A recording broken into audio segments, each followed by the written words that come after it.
Yes.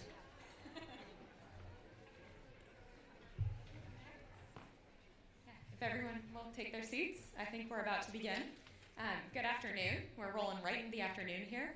I'm Kate Crawford of the Birmingham Museum of Art, and I'm moderating this panel, Donors and Evolving Missions, which was co-organized with Anna Marley, who's in the front row, from the Pennsylvania Academy of the Fine Arts. I want to thank Judith and Lucy Leiden and the entire conference benefit committee for helping to shape this panel. They really played a role in that. And I'm proud and pleased to be here with this fantastic group of my colleagues whose bios you have in the program.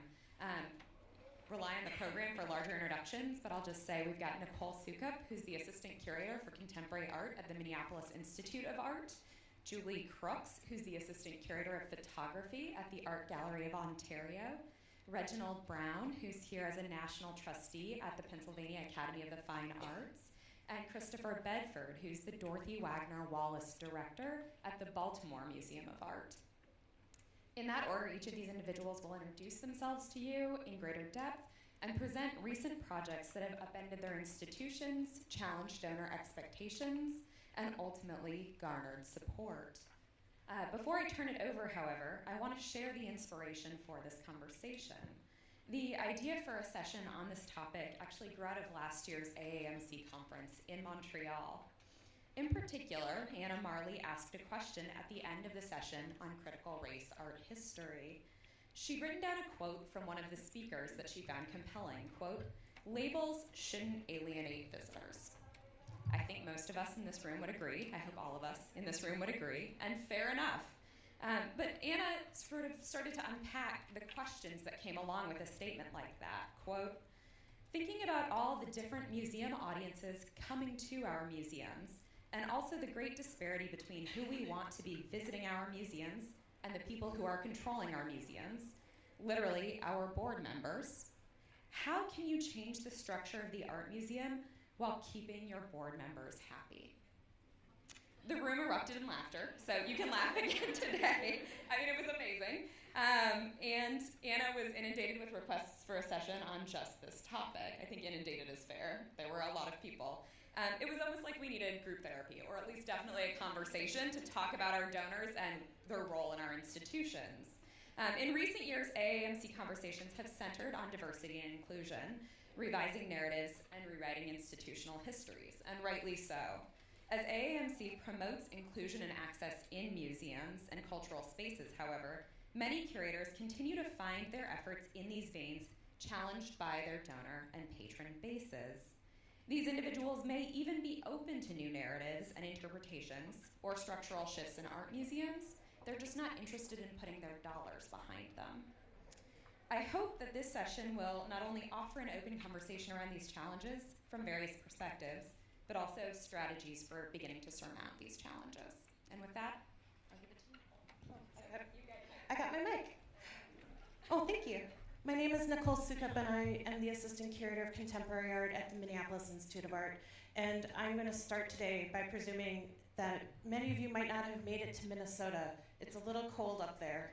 So I want to start because, just to give this some semblance, the exhibition I'm talking about or coming from today is called Art and Healing in the Moment. And in 2017, Ms. Valerie Castile, the mother of Philando Castile, approached the Minneapolis Institute of Art and asked us to host an exhibition. And she was very clear from day one, minute one, as to why she wanted that at MIA. And that was threefold. One, to discuss and to say thank you for the volumes, and I literally mean volumes of art she has received since the fatal shooting of her son. And I mean literally starting that evening. To also let white people know that what it is like to be black in Minneapolis and St. Paul, what her son experienced is not a singular case, albeit perhaps one of the most infamous, given that his death has been watched 18 million times plus. And then finally, she wanted to start and have a conversation at an institution that recognizes the historicism and the importance of what this work and this moment meant. And so with that, I can talk a lot about how this exhibition came about. It was co-created, but today we're going to talk about donor relationships through that process. And it was really clear for those of us working on this exhibition that we let everyone knew that our center, our North Star, was Ms. Valerie Castiel. Her center, her North Star was her son, as it obviously should be. And he was a part of that picture too. But really, this exhibition was about a community supporting a mother who tragically and horrifically lost her son. And so with that, that's not political. That is a community that is perhaps a bit ahistorical, but it is a moment to capture several years after the fact how our communities responded to this incident. And the other kind of component was acknowledging that the museum was not the central authority. An institution that's founded under white supremacy and predominantly embodied by white employees, albeit many of us who were affected by this tragedy because he fed our Mr. Phil fed our children, he waited at the school bus for our kids. We were impacted by it too, but not in the same way as our communities and our neighbors of color were. And it was important for us, and especially me as a curator, to acknowledge that I'm white, and I can empathize, I can understand, and I can logically process, but I needed to rely and co-create this exhibition not only with Ms. Castiel, but a community panel. And with that, I had to find accomplices in the community for donors, and I didn't just rely on myself for that, albeit Minneapolis is a small community, and any of us working in the Midwest know there's only so much to do on a Friday night, so you're gonna bump into people anywhere you go. So it was really clear that, we were clear in our mission with this exhibition, that we were clear that we wanted accomplices, cheerleaders, if you will, who would help support this exhibition through, but also hold us accountable for what came next. Because that was the number one question we received from the general public, what's next? And then the next thing that really kind of drove our donor relationships around this exhibition is that we used existing funds from endowments to drive this exhibition. This wasn't a moment for fundraising. This was a moment for acknowledgement, welcoming in new audiences, and donors and board members are our audience. They're part of that strategy or that community, and it was really important for us to rely on this institution to support this exhibition. Finally, with that, when we examined who was coming through the doors, oftentimes when I led tours, people would maybe go up to the main galleries, take a break, and then they would come back through on their own to take their own personal moments. And so it was really critical for us to examine what our visitors' experiences were from the front door, maybe even before going to the parking lot, because it's Minnesota. So from the parking lot through to the exhibition and then back out that door. Do people feel welcome in our lobby, or do they feel like they're being targeted? And so we spent a lot of time thinking about not only our donors and our board members, or maybe those who are new to our board, what they were experiencing. And then I really relied on my colleagues, like our former director, Kaywin Feldman, to relay these messages onto our board. Again, kind of echoing the sentiments that were spoken this morning, it was a top-down directive that Mia was going to move to inclusionary work. And this exhibition would not have been possible a year before, 3 years before, or even 10 years before. We really needed the groundwork of what Kaywin did, of what my colleagues have been doing, tirelessly have been doing within the communities and with our board and with our donors to make this exhibition possible. And I have to thank them all for that. And so with that, I realize my 5 minutes are up, and I'll pass it on.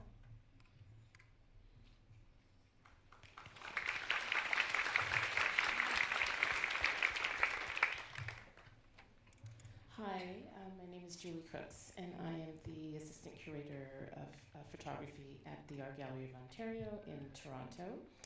I guess I'll talk a little bit about the project and then the kind of initiative to acquire this particular collection. So it's the Montgomery collection of Caribbean photography. It's a fairly comprehensive, not quite, but almost pan-Caribbean collection of photography of about 3,500, now it keeps increasing to about 4,000 objects, ranging in time from the 1840s to the 1940s. So almost at the invention of the medium onwards. It is the largest collection of its kind devoted to this subject.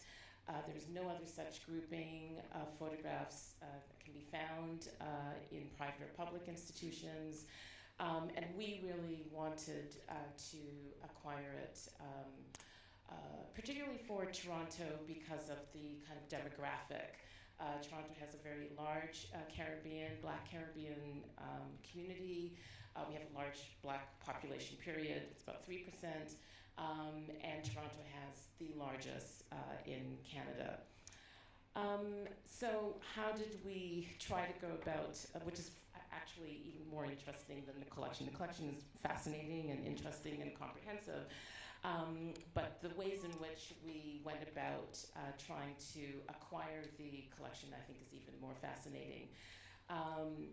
In order to acquire these collections, we do have a photography committee, but we had to go outside of the committee to fundraise.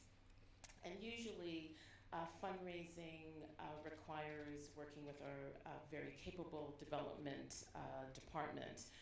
Unfortunately, or should I say, I shouldn't say unfortunately, in this circumstance, I was really interested in reaching into the community to kind of own this collection by virtue of the kind of material and objects that this collection is made up of. And I also knew that there were individuals in the community who had the capacity, who had the interest, but actually had never been approached by our development department for anything, actually. And I don't mean that maliciously. I think that there's a certain network that they were not kind of party to. So I've been at the AGO for just over 2 years, and it was very much like what Dr. Sorry, I just forgot her name. Campbell, sorry. Smith Campbell was talking about in terms of creating new narratives, creating new stories and audiences for the AGO. In terms of changing this ecosystem. So for me, it was really important to reach out to this community and kind of approach them about acquiring this collection. Again, similar to the discussion that was just had, it had to be about a sustainability. I was cautious about approaching individuals about a kind of one-of instance. Oh, I'm approaching you to acquire this collection, but you probably never hear from me again. I wanted to approach them with the understanding that this is an opportunity that could be sustained, and these are the ways in which it could be sustained. So there will be an exhibition in 2021. There will be a catalog, study days, one in Toronto and hopefully one in the Caribbean, because the idea is also to create networks in the Caribbean at institutions across the region that have fairly significant photography collections as well. So fast forwarding, about 25 individuals have come together since 2017 to kind of pool their resources, specifically their monies, to acquire this collection. It was interesting that the individuals that we did approach were interested, but made it very clear that this isn't they're philanthropic. This isn't the first time that they have, given to a particular institution, perhaps not cultural or artistic or in the kind of heritage realm, but they have given, and quite substantially. So this kind of giving is not foreign to them, but giving to the AGO certainly was. I will also say that there was a tremendous institutional support by both our chief curator and our director, because they are committed to, and I know we keep bandying around the words diversity and inclusion, but there is a commitment to kind of reflect the character of our community, reflect the character of Toronto in our collections, with our staff, with our exhibitions, with our presentations, with our research. And I think this collection certainly begins to change literally the complexion of our collection. So I'll stop here and questions.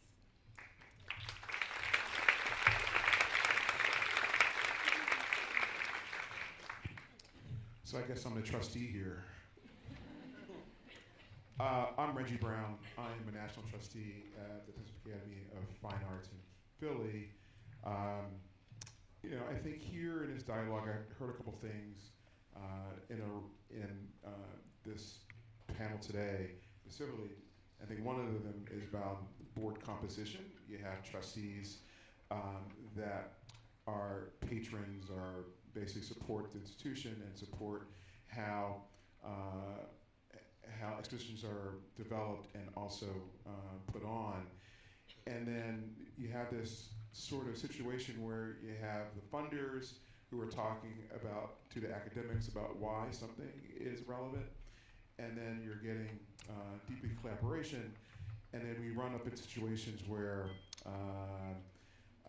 exhibition runs into trouble, either from public perception or artists, quote unquote, misdeeds, how to solve that. And as a trustee, personally, I sit on the collections committee, exhibitions, and I'm also on the executive committee. And so I understand the ecosystem and how it's woven. And personally, I'm interested in the delivery of the academics behind why and delivery of that. And I'm pretty passionate about the education aspect around an artist's work and why someone should come see the scholarship that's put on the walls and how to best convey that. And then as a trustee, I feel as though that there's separation from operations to funder. And when they collide, from a trustee perspective, how best does one support the work of a curator? And then how best, what's the role of the board in particular around protecting around reputation risk of institution and defending an exhibition? And there's been countless examples recently. We can start with Bill Cosby down in DC. And then here at PAFA last year, we had Chuck Close, who had some past behavior that in this environment is now judged differently.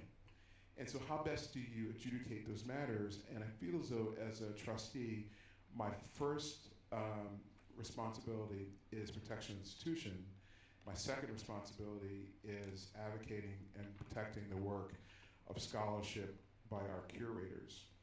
And I don't know why I was picked for this panel, because that wasn't a plant statement in this crowd. However, I truly believe that.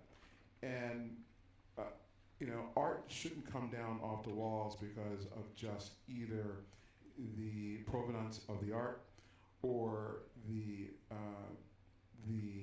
disposition of the artist at the time, in current times, being judged in the past.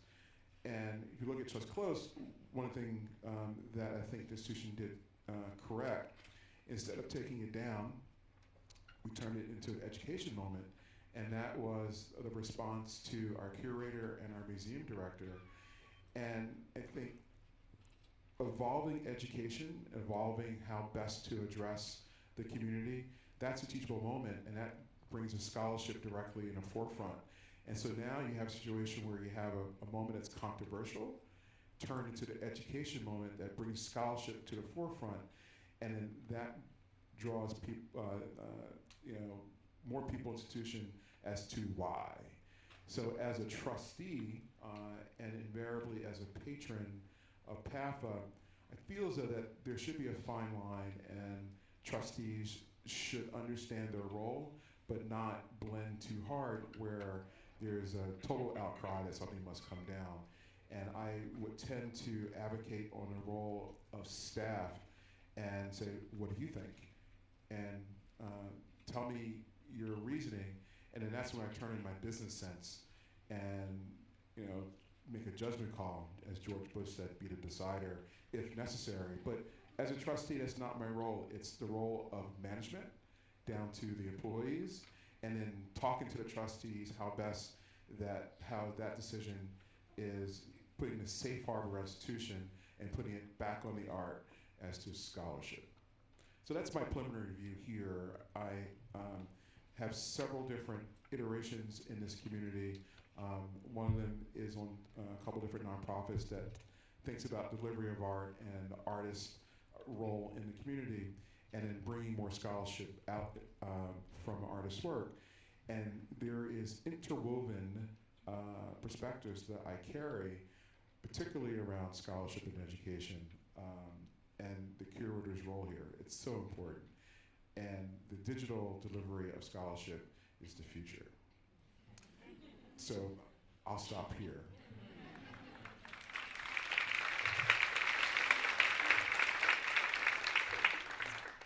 Okay, so first, thank you for the invitation. I think if I'd paid closer attention to the how do you enact radical change while keeping your trustees happy part, I might have declined, because I'm not sure I can be that helpful on the latter part.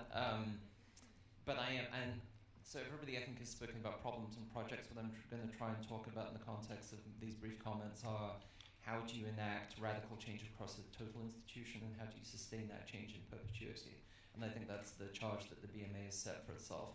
So I'm going to try and talk very briefly about 5 different categories of activity, what we've done in those categories, and then rely on the rest of the moderated Q&A to flesh things out. So I suspect I was brought here based on the deaccessioning project that we recently went through, and a sort of collective desire to hear about that. So it's a really, I think, a good beginning, so I'll start there.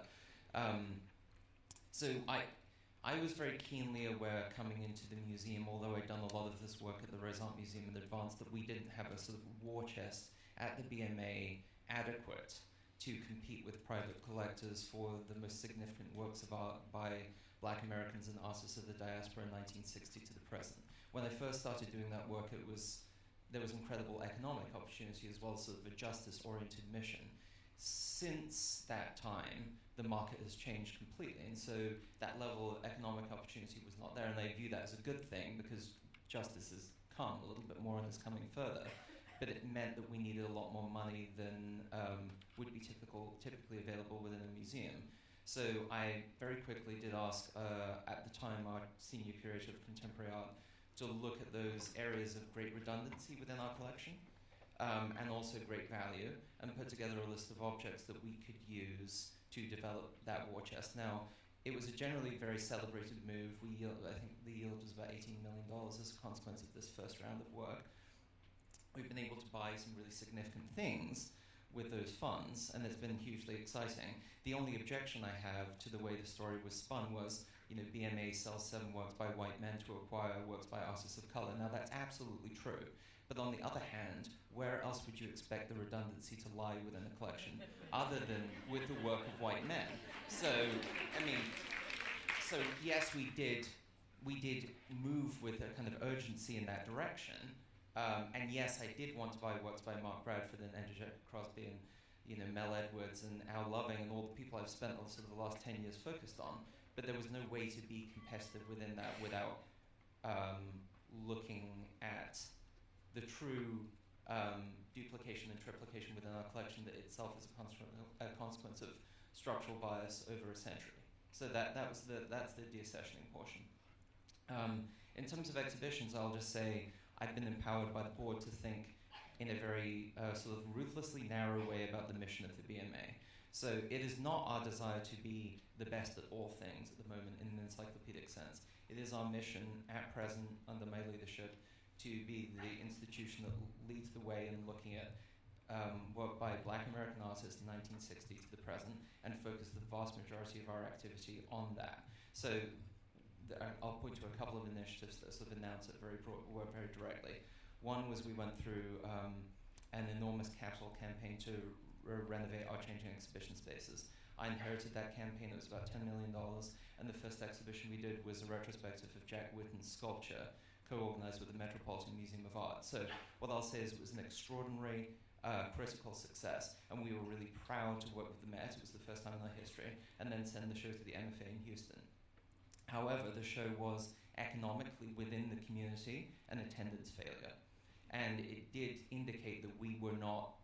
I would do it every day, and twice on Sundays, getting in the Wayback Machine. But still, at that time, the BMA, the Baltimore community, was not ready to receive a fully transformed institution. So it would have been a greater community-based success rather than a critical success if we'd done it with a little more groundwork. Then I'll just move, I think I'll fast forward past other exhibition examples and onto questions of staff and board and public programs. I'll just say the question of developing a diverse board to support a radical mission at a museum is absolutely imperative, or the wheels will fall off. So we now have fully 1/3 of our board are people of color, and I wish Darren Walker of the Ford Foundation was up here to talk about this, and that he's been incredibly instructive in thinking this through. This is one of the big questions that I think faces museum directors is how do you build a board that can support your institution financially, while also making sure that that board is properly diverse and in line with your own internal self-conception. So Darren, I think, would say the reason that the wealth resides with the vast majority in this country of white Americans is as a consequence of the transatlantic slave trade. Simple. That's what has yielded this situation. So if you want to change it, you're a creative person, figure it out. Figure out a way to populate your board in a way that's commensurate with your values. So I found that empowering. Then in terms of curators, I often say that curators in particular, staff more broadly, but curators sort of first for me. I think that it's impossible to say Mark Bradford is the most important living painter in this country and have every exhibition at every institution around the country focused on his work organized by a white curator. That's just not sustainable. I mean, that means the NFL is further along in terms of equity than we are. So, and I include myself in that since I've worked with Mark, I don't know how many times. But I would like to see the eventual solution being, an aspiring young black curator groomed at the Baltimore Museum of Art that gets the opportunity to work with Mark.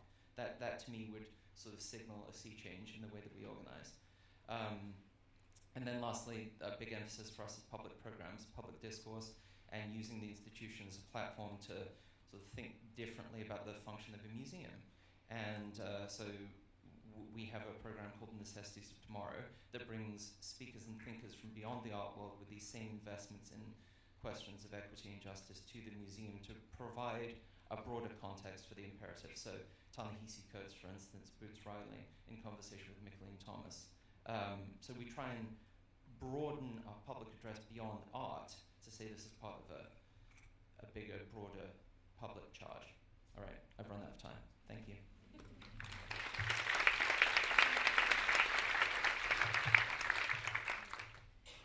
So I'll just kick off our conversation, even though our time is ticking down, and soon I'll hand it over to everybody else.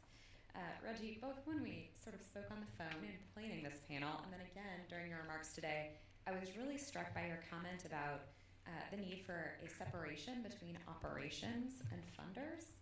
And I think of curators as being on the operations side of that. But I also found it, and also your comments about protecting curators, which I imagine that many people in the room appreciated. I find it interesting that both of the curators on this panel were talking about doing very different work from that in some ways. And I am interested from each of your perspectives in hearing about how your curators, or how you as curators, interact with donors in your institution, and whether you think that is, and sort of some of the problems associated with that, or whether it's a highly functioning relationship. Well, I'll start with that. I think it's a relationship, and trustees, board trustees, is a pretty transient group. If the board is operating at a high level, you should have turnover. And I think it's the role of the curator to interact via committees with various trustees, and that's where you tend to build a relationship around the perspective of the curator, and then assessing the strength of education of the trustee. Because a lot of times, a board president is looking just for someone to write a check or to sponsor the institution, and then their field of interest could be varied. And that's why I think it's important to have that separation. Because if you just worry about what someone thinks, that's where, in my opinion, institution goes off the rails a little bit, because now you're worried about the capacity of that donor and what they think and the outcome. And I think that's a pretty bad place to be. And I've seen it on multiple boards that I'm on, not that function, but how my views have crystallized why there's a need for separation, in my opinion. And that's where it comes for the board chair to be that separator, and then ultimately the director or CEO of the institution to manage that. And from a curator's perspective, I mean, as a collector, I think it comes down to access. You love to know who, why something's going on the wall, and you want to deepen your education. If you're not there for education as a trustee and just there for some other reasons, that person should really rethink about their time and why they're there.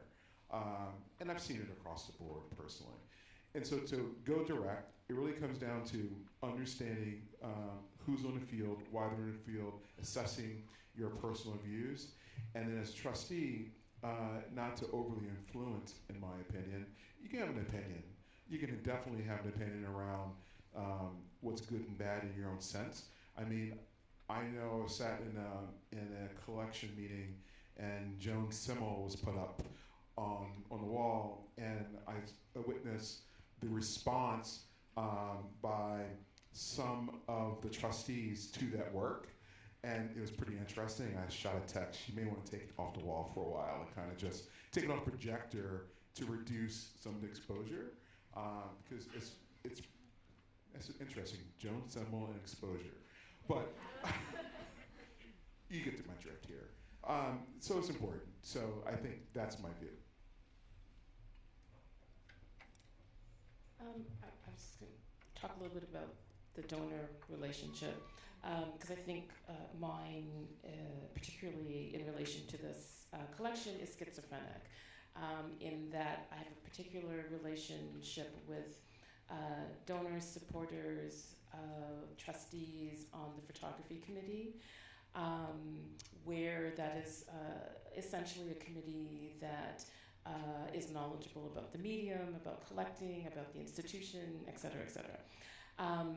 This donor relationship with the Montgomery collection is one that I'm cultivating. I'm cultivating a group in terms of coming into the AGO, having a more sustainable relationship, enfolding them into the kind of ecosystem of the AGO. This collection and their participation serves as a kind of entree into this kind of world. So I consider it kind of schizophrenic, because the conversations that I'm having with my photo committee and those donors are markedly different than the ones that I'm having with this new group. I find myself switching on and off, trying to, but at the same time, trying to think about how the photo committee can understand other narratives, other stories. In fact, the work that we're presenting, Sophie Hackett is the curator of photography at the AGO. The work that we're presenting to the committee now is all about the Black experience through lens-based media. So it's schizophrenic, but kind of on the same, in the same realm, which I find really fascinating, at times exhausting, but absolutely the way I think that I came into the AGO thinking about how I could change the collection with these new narratives, new stories, new audiences, new viewers. And also this idea of sustainability. I just curated a Nicole Thomas show, which had remarkable success and visibility, but the idea that I kept mulling over was how sustainable are these audiences, these new audiences that are coming through the door, and I think this collection will be kind of a path towards that sustainability. So just from the perspective of a director who relies tremendously on trustees to enact this kind of change, I think what I've learned throughout the course of the last 2.5 years working at the BMA is that even if you're impatient for change, you need to be patient in socializing the logic behind it, otherwise you will fail.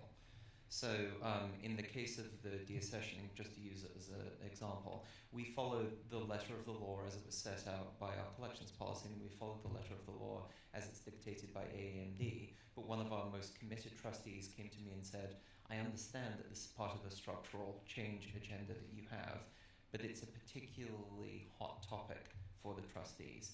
And so I would suggest that you take the time to do 2 or 3 focused socialization sessions with the trustees, show them the works in question, give them examples of objects that you would like to acquire and the prices associated with it to sort of dignify the process and dignify their involvement in making the decision.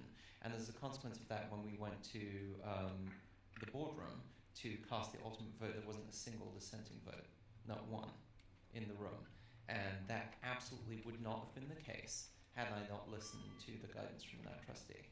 And then the only other comment I'll make is that when you're looking to enact change, sometimes money really talks. And so for some of the bigger initiatives that we're involved in, like the Meyerhoff Commission in our East Lobby, and Micheline Thomas is the first recipient of that, or hiring a chief curator of color to lead the institution, which we've now done successfully. In both of those cases, very prominent local philanthropists gave enormous endowments to enable those 2 things. And that's pretty unassailable. So I would say doing the work to cultivate those donors that will support your vision as well, kind of self-evident, but if you do both at the same time, it tends to work out well. So in my presentation, I talked about accomplices, not just donors, and I think some clarification there is, at MIA, it's very hierarchical. So the director and leadership deal more with the trustees. As a junior curator, I'm really down more dealing with either our affinity groups or dealing with maybe new members to the museum and giving them tours. But having said that, some of the most powerful moments of the exhibition were when trustees took on the onus of explaining the show to other trustees who might not quite be at the same place as them. And that was probably the most powerful moment, because that's not something that I might not have that direct relationship between those 2 donors, but they understood it, and a large part of that was because of the work that our director and our leadership team had done around this and communicating the reasons and rationale why, not just handing out the show and saying this is what we're doing. But also that one-on-one communication is so powerful when you're bringing in new donors who've never been or have never felt comfortable in an institution. You want somebody there to say, hey, this is change, this is going on in a pattern, this isn't just a one-off, but they're looking to have reciprocal relationships with different communities. And that kind of bridge building is something that comes off one way from a curator or one way from a museum professional, but another from somebody who might be a part of that community. And so that's what I mean by accomplice. It's not somebody that I'm looking for their up or down on an exhibition, but rather somebody to also vocalize support in an open way. And that's not something that happens frequently in a climate like Minneapolis. So I have more questions, but I think I'll turn it over to the audience because we only have 10 minutes left. So, I don't know where our microphones went. I can talk really loud. I'm Carol Elliott from Blackma, and I have a question for Chris, which is, you talked about the Jack Whitten show as having been critically successful, but not so successful with your audience, and that you should have done more preparatory spade work, if you will. How do you see, what would that spade work be, and how do you do that? Well, first of all, Carol is my first boss in the museum world. So I just want to frame my response. I still feel like I'm talking to my boss. Like, I feel like I'm being called into her office. No, I mean, I just think, that it was a really bold gesture to begin with Jack's work, because although I think he's one of the titans of the 20th into the 21st century, he doesn't have great name recognition. And we've found, unfortunately, that that's a great driver. So that, and also it was a survey of his sculpture, which was a work made completely in private for 50 years and had not been seen by the museum world, period, to that point. So on both of those levels, it was wildly impractical. So the true answer is maybe we couldn't have socialized the exhibition to the broader public in such a way that it would have been a critical success. I do think that there was a question around charging admission that we've really begun to reflect on. So we're a free museum, but taking the model from the Tate, we do charge for special exhibitions. In that case, we charged $10 per person, which research showed was going to be, which was not going to be an impediment. I think it was a substantial impediment. So fast forward to the fall of 2019, we're doing an exhibition called Generations, which joins together Pamela Joyner's collection with our permanent collection with recent acquisitions through deaccessioning to assemble the largest narrative of post-war black abstraction that's been presented in the museum. So to me, if we're not successful in engaging, 68% black city with that show, then that would be a radical failure. So we're thinking about completely different methods for access. So when fundraising for the show, I'm fundraising to make the ticket free, rather than to eliminate that barrier. So maybe if we talk about this next year, I'll be able to tell you whether that worked. Hi, I'm going to take my prerogative now that, as one of the co-organizers, I've been trying to think about how to bring all of these topics together and also bring in some of the conversations I've been having over the past few days. I'm just thinking about a sort of Venn diagram here between curator, development, board, community, and then I also underlined sustainability. And one of the things that I was talking with our curators about just before we started was sustainability. And so one of the things they said is that curators working with communities in the way that they are is an 80-hour-a-week job, and not always necessarily a funded job. So I wonder, with all the things that we want to do, how that's sustainable. And we've also talked about sustainability in terms of partnering with communities and that not just abandoning them after an exhibition, like a basket exhibition is done.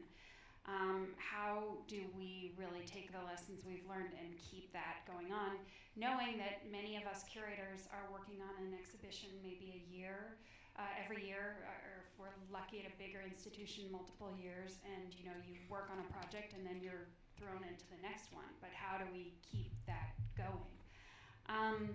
And then I'm also aware that we have an increasing number of international curators here. And so we've been talking a lot about the United States. And one of my curatorial colleagues said to me last night, I'm expected to spend about 50% of my time doing development. And then one of our international curators in that group looked horrified by that.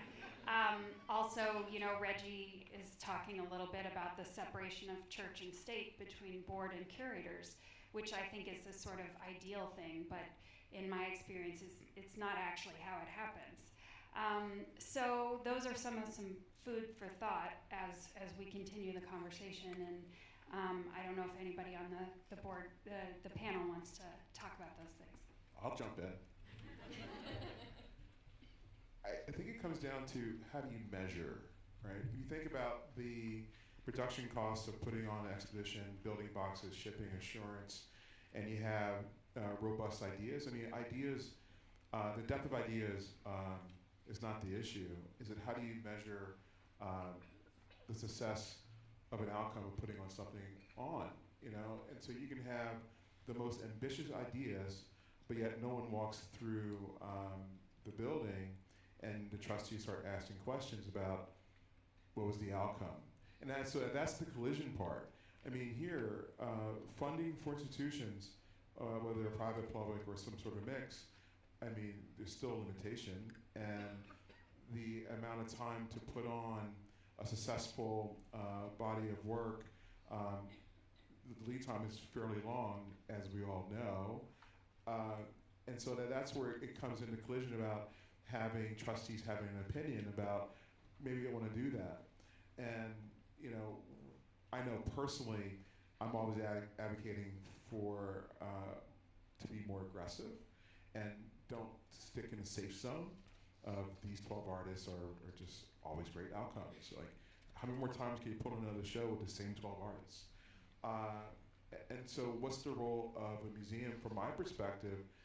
You know, intertwines what's the role of curator. Curator, you're here to catalog what's happening now, to capture it 50 years from now so that you're capturing history. If you're just depending on the known quantity, I think you're failing your job. You know, would I say that directly to you? I wouldn't tell you directly, but I would tell that to someone that's responsible. And that's where you get the trustee pull and tug from a curator perspective. And so it really comes down to measure. How do you measure?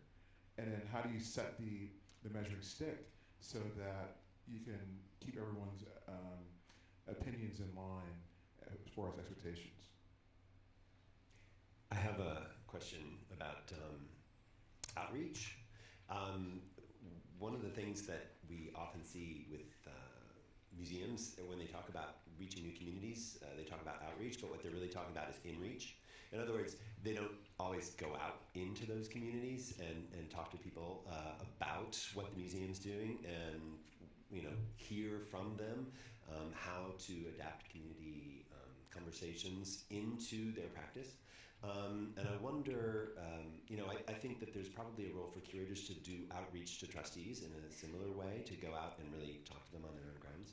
But I also think that I wonder about the possibility of working with trustees, as curators, to work with trustees to do outreach to new communities. And I wonder if any of you have any experiences with that from either side, or could speak to that possibility.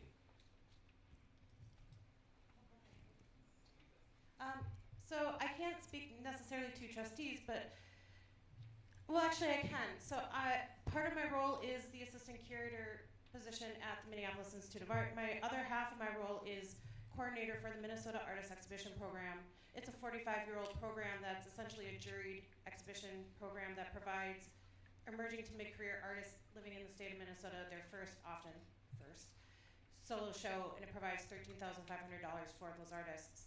That's it's 3 exhibitions a year, not counting the one that's currently on view, nor the artist who is just selected. So I work with 5 artists a year on that, plus my other 3 to 4 exhibitions that I'm doing every year. And so in that role, I'm often in the community already talking to board members at gallery openings, at artist studios. Minneapolis is really quite a small art scene. It's growing, it's competitive, and it's internationally recognized, but it is still rather small. And so when I'm at those moments, I take the advantage and talk to the board member to tell them, I'm really glad that you're here, and I'm really glad to see you out tonight. Because I don't think trustees hear that enough from the staffs that they represent. A thank you goes a long way, but it also is an opportunity for me to talk about the artist who might be somebody that I'm showing or I'm recruiting for that program. And so it's something that I take the onus on, maybe less organized or unofficially, but it's a critical moment. I'm doing that every Thursday, Friday, Saturday night for hours on end. I mean, talking to people, either trustees, board members, or maybe even donors for different departments in my museum. I have a question up here in the top other side of the room. Hi. I can't see anyone. So what I see is something that is threatening to museums is they're currently with social media and journalism, whatever is happening in the world, we have an immediate reaction to something that is a really complex issue, like the Castile shooting, even just collections and having more diverse artists in your collection, or the Me Too movement affecting many, if not all, male artists in all of our collections. Not contemporary, but Picasso.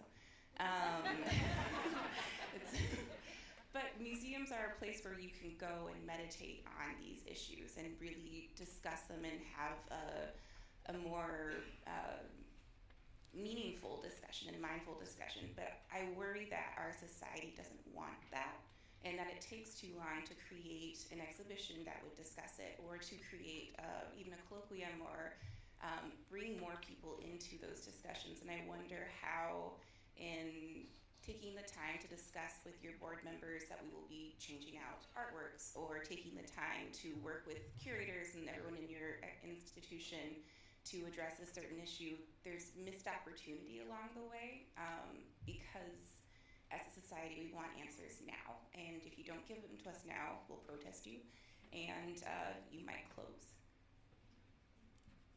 Well, I think that the pace of institutions, our public program pace, and our exhibition-making pace, and the pace that we use to structure acquisitions is a construction. So if you want the metabolism of your institution to move in concert with your constituents and their expectations, then you change your structures. So I think there is no way that every exhibition at a museum takes 5 or 7 years to gestate. That's just not true. And I know, coming from the curatorial ranks, that's not the case. So there are certain shows, absolutely. But those shows are likely to be things that are not immediately responsive to pressing social need anyway. But there are other exhibitions that, if you feel as an institution your metabolism needs to change, could be executed in somewhere between 6 months to a year. Absolutely so, if there's the will on the part of the board, on the part of the director, and the part of the curators. So I actually think we can be really responsive. And more attuned to the pace of current society.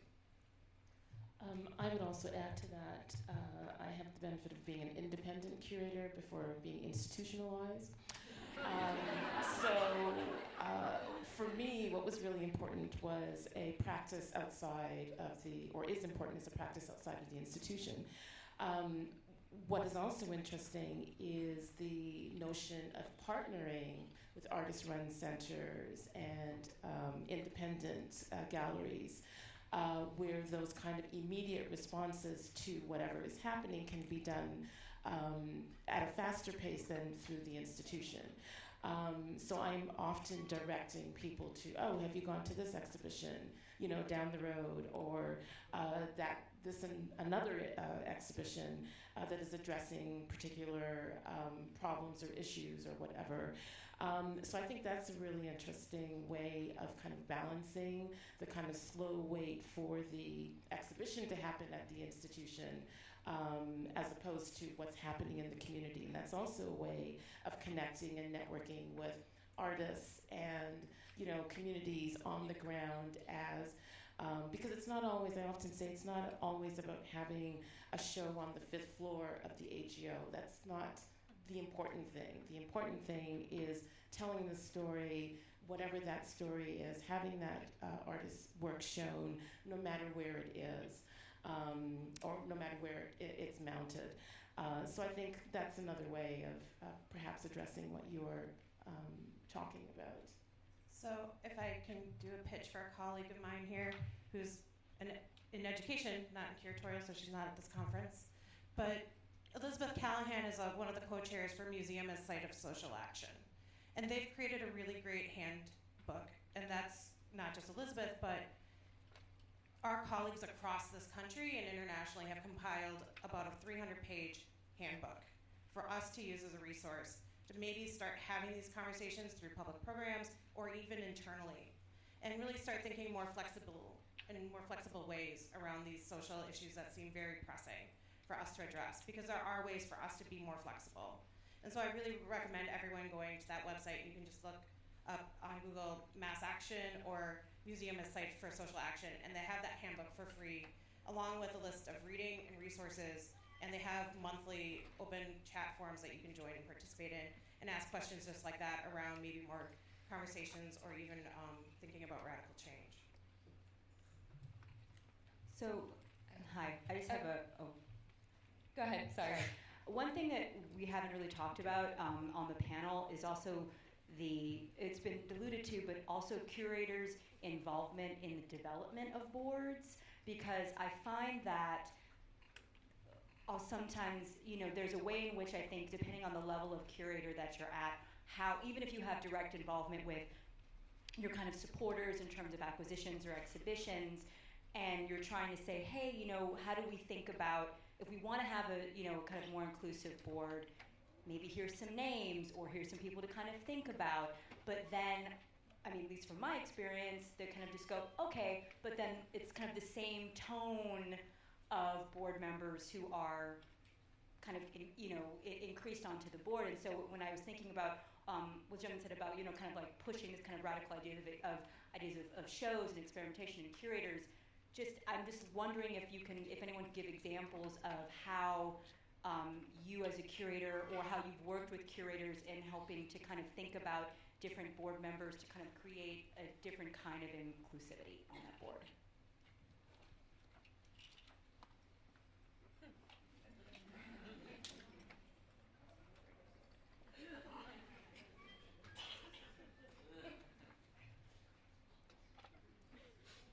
Okay, well, I can do it. It's fine. So, what I would say is that we talk about this all the time at the BMA. I think that our greatest asset are the living artists that we work with, and it's by bringing them to the institution and making them available to the broadest conceivable public that we achieve that kind of connection. I'll say that second to that is our curatorial ranks as the Brain Trust, and I think that our Board of Trustees is uniquely responsive to time spent with that Brain Trust. And because we sort of reoriented the institution towards a mission that cuts across every decision, those conversations that the curators have at length with our trustees are among the most effective acts of cultivation. So when it comes to the time for me to ask for the support, that person has spent so much time with the curator, so driven by that idea or agenda, that they're sort of ripe for the picking, kind of thing. Sorry. But that's kind of that's sort of the methodology there, and it really works. And I think curators exude passion, as you can see, and it can be really useful for development. so can I jump off of that a little bit with another question? I've been thinking a little bit about Anna having said that one of our colleagues mentioned that 50% of their job is development, and if you're spending that amount of time with your donors as a curator, those become personal relationships. And I've been thinking about the personal nature of those relationships a little bit, and thinking about Dr. Campbell talking about Dr. Brownlee creating a situation where Spelman students are comfortable in the culture of the profession. And then also the question in the same session about institutions not being ready to support young voices and the voices of people of color. Something that I think we should talk about before the session concludes is donor behavior in these contexts, and some of how the unspoken reality of museum work can at times be enduring or managing inappropriate remarks from donors, inappropriate touching from donors, and not always feeling supported. No, but really, not always feeling the full support of your institution, and shifting those relationships. And what I'm really curious to hear about is how a kind of code of conduct, how your institutions are becoming the most welcoming place possible for a really diverse staff, and what kinds of things need to be put in place to make that happen. Sorry, maybe that's... I think a place like the AGO is still working. This is a work in progress because the ecosystem is slowly changing. But I will say that the director, although there isn't any kind of formalized code of conduct yet, I think our human resources, which is actually called the people, at our institution, the people, are very kind of aware and interested in these kinds of conversations. But I also think that there are still times when, or many times when those boundaries are usurped. And it is actually up to the individual to kind of navigate very quickly the kinds of response one has to make. And if that means escalating a situation, thankfully it hasn't happened to me yet, and if it does, you'll probably all hear about it, because I certainly do have those boundaries. But I have heard it from younger staff, where there have been instances, but there has been immediate responses. I think, though, the kind of short answer is it's still a kind of work in progress, unfortunately. And whether or not there will be a kind of formalized code of conduct one day, I don't know, but I think the commitment actually is there to absolutely be receptive to those issues when they arise. So I'm just going to say that I'm coming from a great position of privilege. I'm unionized. So, we have a code of conduct at MIA that's pretty stringent, and yet we know microaggressions still happen, and we know macroaggressions still happen, both internally and externally. And while our trustees sign that code of conduct, maybe some of our major donors don't. And one of the best things that I think has happened is, as MIA does, it's not perfect. No institution driven by humans is perfect. But as we develop and we start doing these workshops on systemic racism, on sexism and microaggressions, we've opened those workshops up to our board, and more our board and our trustees are joining us as we do these internal workshops. And so it's a minor change, but it's something that we can all activate and advocate for as staff members. And so that's one solution. And the other one I would say is making our institutions more welcoming. Is we've started, not me, but my colleagues actually, our curatorial fellow and a curatorial assistant in contemporary art, have started a co-creation panel at MIA where anyone is welcome to come in to listening sessions on select exhibitions and offer their insights, because the curator isn't the only expert in the room. And so that is an opportunity where junior staff can really advocate and have a participation and start to vocalize their strengths and their thoughts on different things that MIA's doing. Okay, well, our timer is red, so thank you all very much for being part of this.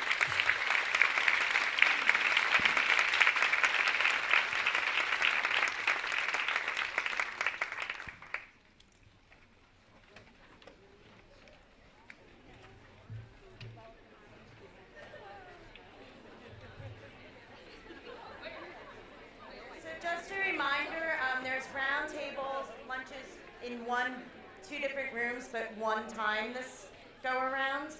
It's from 1 to 2, and 2 to 3 the galleries are open, and the New York Historical Society curators will be in the galleries during that time. Enjoy, and there's a slide on what